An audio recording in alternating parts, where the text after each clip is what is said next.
1번입니다. 공인중개사법에 관련된 사항들입니다. 가장 틀리는 것은 답이 4번이죠. 개공사 아닌 자가 표시 광고물에 개공사의 성명 등을 표기하면 100만 원 이하의 과태료에 해당한다. X인데 어떻게 수정해야 됩니까? 100만 원 이하의 과태료가 아니고 1년 징역 1000만 원 벌금이죠. 자, 우리 중개사법 전 부분에 걸쳐서 출제 안 할 수가 없죠. 공인중개사 아닌 자가 공인중개사들, 개공사도 아니면서 개공사인 것 하면 1년 징역 1000만 원 벌금 사유입니다. 그런데 공인중개사가 표시광고를, 개공사가 표시광고를 위반하면 100만 원짜리 과태료죠. 구분하셔서 아닌 자 하는데 의미를 딱 잡으셔야 됩니다. 자, 그럼 틀린 게 4번으로 돌아서니까 나머지는 맞죠? 공부합시다. 자, 1번 제1조 목적 짚으셔야 됩니다. 법이 개정되고 아직 3년이 지났는데 시험이 안 나왔습니다. 그래서 이건 언제든지 중요사항입니다. 공인중개사의 업무 등에 관한 사항을 정하여 전문성을 제고하고 중개업을 건전하게 육성하여 국민경제에 이바지함을 목적으로 한다. 제1조 많이 전달했고, 자, 여기서 여러분들은 공인중개사의 업무지 공인중개사 등하고 한 글자 들어오면 찾아낼 준비 하시겠습니까? 의미 있게 잘 보셔야 됩니다. 또한 둘째 줄에 중개업을 건전하게 육성합니다. 언제든지 중개 업무하고 들어오면 X 할 준비 하셔야 됩니다. 의식을 안 하면 절대로 못 찾아냅니다. 글자가 하나 딱딱 들어옵니다.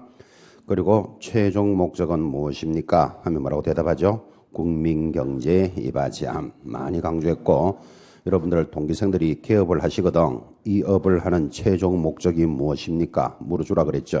그러면 거기 계시는 분이 뭐라고 대답한다? 국민경제에 이바지함 그랬지. 또 국민의 재산권 보호에 기한 이런 유사 표현에 주의하셔야 됩니다. 1조 잘 체크하셔야 되겠고, 자, 2번 중개대상물에 대한 표시 광고에는 사무소 명칭에 동그라미, 소재지 동그라미, 연락처 동그라미, 대표자 성명 동그라미를 표기하도록 되어 있습니다. 부동산 광고할 때 들어가야 되는 것 방금 동그라미 4가지 딱 잡으셔야 됩니다. 이 4가지니까 쓸데없는 게 하나 들어오겠죠. 밑에다가 아니 체크 포인트 옆에다가 적어도 되겠죠. 뭐라고? 등록번호도 기재하라. 그런 말이 있다 없다? 없죠. 그런 거 주의하시면서 4가지를 표시 광고합니다. 옆에다가 등록번호 X 이런 거 적어야 공부 잘하는 학생입니다. 3번 사무소 이전. 자, 이전에 다시 밑줄 하나 꺼보시고 폐업 밑줄 긋고 등록 취소 처분 밑줄 껐습니다. 별것도 아닌 이런 3가지는 반드시 간판에 철거 의무가 있다. 이거 한 연속해서 2번 들어왔습니다.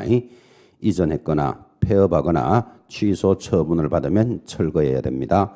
위반하면 100만 원짜리 과태료 하면 틀려요. 위반하면 강제로 철거할 수 있고 경비를 청구할 수 있다. 주의하셔야 됩니다. 옆에다가 표시하기를 100만 원짜리 과태료 X까지 표시하셔야 됩니다. 아주 넘어가기가 쉽기 때문에 주의하셔야 됩니다. 5번도 맞습니까?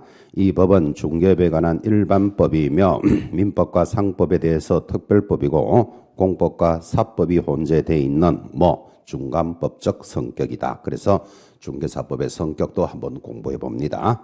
자, 그래서 틀리는 건 몇 번? 4번이다. 그래서 전 부분을 한번 보신 눈. 2번 내려갑니다. 개공사의 중개에 관련된 설명입니다. 틀리는 것은, 자, 많이 공부했습니다. 1년 동안 공부했는 게 그림 보시면 물건을 파는 사람 갑이 있습니다. 사는 사람 을이 있겠죠. 개공사가 중개를 합니다. 자, 이 중개하는 것에 대해서 지금 묻고 있습니다. 중개에 관련된 것으로서 틀리는 것, 답이 1번인데 거래계약의 체결이란 계약서를 작성, 중도금 잔금의 지급, 등기 서류의 인도 인수 행위를 말한다 하면 X입니다. 여러분 계약이 체결되었다. 보세요. 파는 사람 값, 사는 사람 을 사이에 계약이 체결되었다라는 말은 당사자 의사가 합치되었다. 이게 계약의 체결이지 계약서를 작성해야 되거나 중도금 잔금을 지급하는 것이 아닙니다. 주의하셔야 됩니다. 그런데 우리가 보통 오해할 때는 계약이 체결되면 계약서를 작성한다라고 생각하기가 쉽다고. 계약서 작성 안 해도 얼마든지 계약은 체결이 되죠. 자, 그래서 1번이 틀린 지문인데, 그러면 중도금, 잔금, 등기 서류 이런 것들은 무슨 행위입니까? 하면 이런 것들은 거래의 이행이다 이렇게 부릅니다. 계약의 체결이 아니고. 자, 그럼 1번이 틀린 걸로 돌아왔으니까 나머지 맞겠죠? 공부합시다. 2번 중개는 사실행위로서 유상으로 행해지는 반면에 위임은 타인의 사무 처리를 위한 계약으로서 신뢰를 바탕으로 무상계약이 원칙이다. 아주 중요한 지문 2번입니다. 자, 보십시오. 중개는 무슨 행위다? 지금 사실행위다 그랬단 말이에요. 이 사실행위 이런 말이 좀 어렵지만 이런 말도 이렇게 전달했습니다. 여러분이 개공사 A라면 팔아주세요, 사주세요가 오면 어떻게 해야 되죠? 중개를 어떻게 하냐고.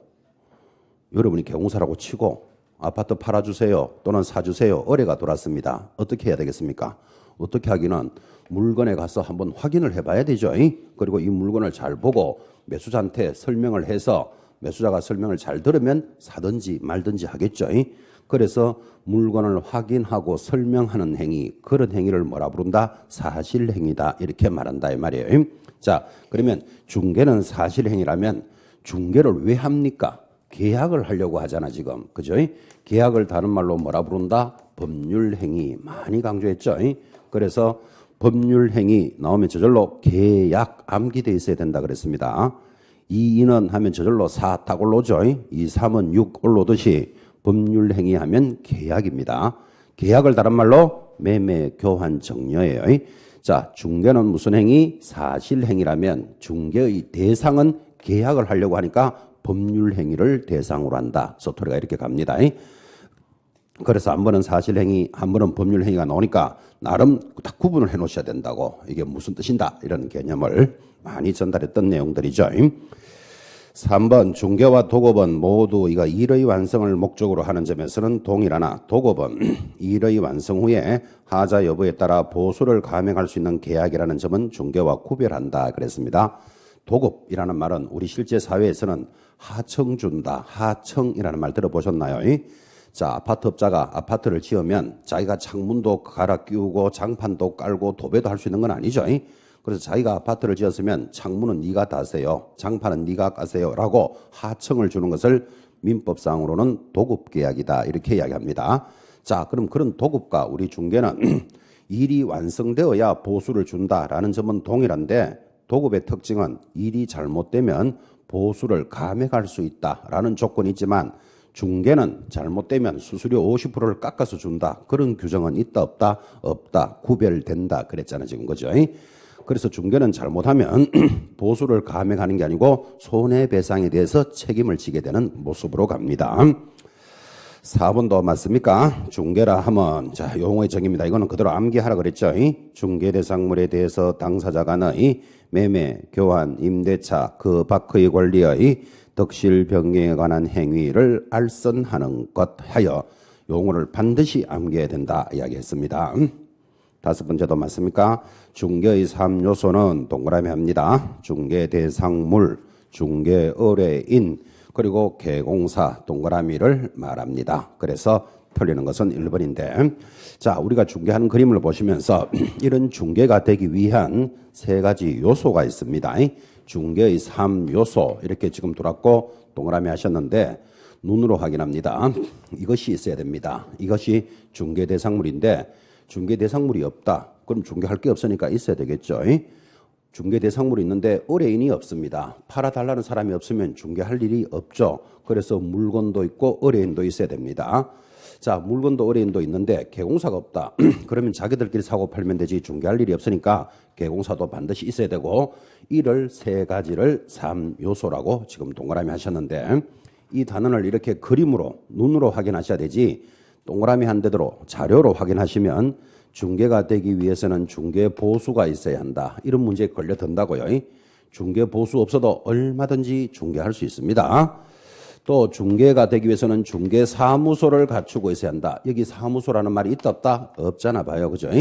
중개가 되기 위해서는 자격증이 있어야 된다. 그런 규정이 있다 없다? 없다고. 그래서 이런 문제에 섞여 들어오니까 이렇게 설성설 들어오면 지금 현장에 있는 사람들 다 자격증 가지고 있죠.